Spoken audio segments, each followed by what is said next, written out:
Mira njerëz po protestojnë në Tiranë kundër një projekti të diskutueshëm për ndërtimin e resorteve luksoze në një zonë të mbrojtur natyrore, duke ushtruar presion mbi kryeministrin Edi Rama me simbolin e flamingove roz, apo afrohet një ndryshim politik në vendin e vogël ballkanik. Në Shqipëri protestat masive kundër projektit turistik në Bregdetin e Adriatikut hynë të mërkurën në ditën e 39. Edhe një mbrëmje më parë, mira qytetarë marshuan drejt selisë së qeverisë në Tiranë për të protestuar kundër projektit. Pas ndërtimit të planifikuar të resorteve luksoze në një zonë të mbrojtur natyrore në grykderdhjen e lumit Vjosa, qëndron investitori amerikan Jared Kushner. Në lagunën e Zvërnecit dhe në ishullin përballë Sazan, parashikohet të ndërtohen resorte luksoze, hotele, vila, marina jahtesh dhe infrastrukturë tjetër turistike. Nuk bëhet fjalë për një projekt të turizmit masiv, por edhe si destinacion luksoz synon të tërheqë mira vizitor me pagesë. Vlera totale e investimit llogaritet nga 4 miliard deri në 5 miliard euro. Për Shqipërinë, një nga vendet më të varfra të Evropës, kjo përbën një shumë të jashtëzakonshme. Projekti shtrihet në një pjesë të zonës së mbrojtur Narta Vjos, e cila përfshin lagunën e Nartës dhe deltën e lumit Vjosa. Zona është habitat i shumë specieve të mbrojtura, mes tyre flamingot, shpend të tjerë dhe breshkat e detit. Dunat e lagunës së Nartës përbëjnë një ekosistem unik në Europë. Kundërshtarët e projektit kanë frikë se ndërtimet do të shkatërrojnë zonat e shumimit dhe folezimit të këtyre specieve të rrezikuara. Shumë protestues mbajnë karta me flamingo roz, prandaj vala e protestave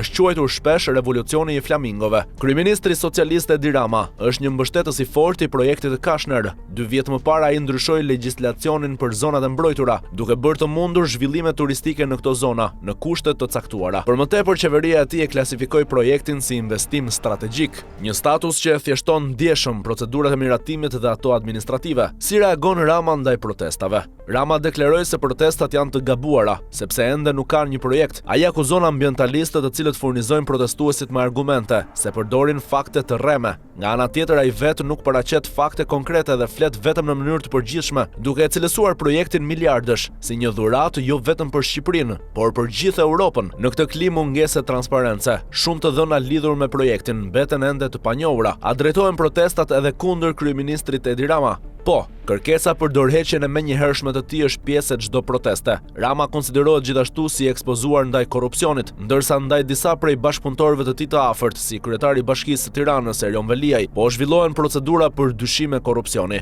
Protestuesit tonë se duan të shohin në burg jo vetëm Ramën, por edhe rivalin e tij të përhershëm, liderin e opozitës, Sali Berisha, politikani 81 vjeçar. Ishte president i Shqipërisë nga viti 1992 deri në 1997 dhe kryeministër nga viti 2005 deri në 2013. Shtetet e Bashkuara kanë futur atë në listën e sanksioneve për korrupsion. Apo lind një revolucion kundër sistemit aktual në Shqipëri. Shqipëria ishte deri në ndryshimet demokratike vendi komunist më i ashpër dhe më represiv në Europë. Rama, fillimisht artist, është djali i një skulptori komunist që krijoi statuja të diktatorit Enver Hoxha. Berisha në rinin e tij ishte kardiologu i Hoxhës. Edhe pse pas ndryshimeve demokratike në Shqipëri u krijuan shumë kushte relativisht demokratike, politika dominohet pothuajse tërësisht nga Partia Socialiste, e drejtuar nga Rama që prej vitit 2005 dhe Partia Demokratike e Berishës. Sipas artikullit, të dyja forcat politike dyshohet se kanë lidhje me krimin organizuar. Protestuesit shprehin vazhdimisht dëshirën për ta tejkaluar këtë sistem që e konsiderojnë jo funksional. Për tash, përfillja e mbrojtjes së natyrës në emër të fitimit është vetëm një nga anomalitë e shumta të jetës politike dhe shoqërore në Shqipëri. Sa janë shanset që revolucioni i flamingove të sjellë një Shqipëri më të mirë? Për momentin, pavarësisht numrit të madh të protestuesve, nuk duket se lëvizja e re është në gjendje të thyejë strukturat e ngurta dhe të konsoliduara të politikës shqiptare. Asaj për momentin i mungojnë strategjia, figurat drejtuese dhe aftësia për të ndikuar në një pjesë të shoqërisë jashtë qyteteve të mëdha si Tirana. Megjithatë, vrulli i protestuesve duket i pandërprerë, ndaj nuk pritet që protestat të zbehen së shpejti.